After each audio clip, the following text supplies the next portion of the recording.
Democrats are walking a fine line as they try to keep their caucus unified ahead of a showdown on repealing and replacing Obamacare. The Senate is expected to start up an hours-long marathon session, known as a vote-a-rama, as soon as Thursday, giving both parties a chance to try to force the other side of the aisle to take politically tough votes. The freewheeling floor drama could give Republicans a shot at putting the spotlight on Democrats. As GOP senators have been beset by months of outside ads and waves of angry constituents, Democrats have been largely unified despite having 10 senators up for re-election in states won by President Trump. Leadership and liberal senators have voiced concerns about supporting GOP amendments that would move the bill toward the middle and potentially help Senate Majority Leader Mitch McConnell. Dems don't want to help GOP improve repeal bill. Bipartisan group of governors call on GOP to reject skinny repeal. Dems get CBO scores on what they think skinny bill will look like. More are Kentucky, pick up key moderates he will ultimately need if he wants to get a healthcare bill through the Senate. Pressed about the potential tightrope, Sen. Chris Murphy, Dems don't want to help GOP improve repeal bill. Tough road ahead for McConnell on Obamacare. Dems Senator Trump's sicky Boy Scout speech left my stomach in knots. More Con predicted that Democrats would take it one amendment at a time, but wouldn't want to inadvertently help a bill that nixes large swaths of the Affordable Care Act clear the upper chamber. I'm not interested in doing anything to help this bill pass. We always have the opportunity to offer side-by-sides. We'll have a lot of amendments.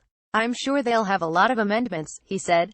Senate Minority Whip Dick Durbin Dems don't want to help GOP improve repeal bill. Mnuchin Trump administration examining online sales tax issue. Senate Dem were trying to block a recess appointment to replace Sessions. More deal added that Democratic leadership could offer competing amendments to try to keep the focus on their concerns about how the GOP legislation was crafted behind closed doors and with no public committee hearings.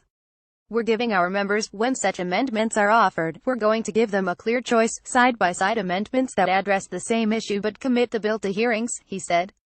Pressed if that meant Democrats would vote against a potential GOP amendment that would bolster Medicaid, a policy they would normally support, Durbin, the number 2 Senate Democrat, pivoted back to their push to have the bill go through the committee process. Ultimately, we believe it should be a committee process and all of these elements should be included. Let's wait and see, he said. Democrats could face the possibility of having to vote against additional Medicaid funding. Sen. John McCain Canada responds to transgender ban. All are welcome to join Canadian forces. Dems don't want to help GOP improve repeal bill. GOP Senator Trump transgender ban deserves more than a Twitter conversation. Maura Rees, who returned to the Senate on Tuesday after being diagnosed with brain cancer, has filed 3 amendments to the House-passed healthcare bill, which is being used as a vehicle for any Senate action. One of those proposals would extend the increased federal match for states' Medicaid expansion through 2029. Another would increase the growth rate for Medicaid over the current Senate proposal, which is expected to cut and dramatically reshape the program.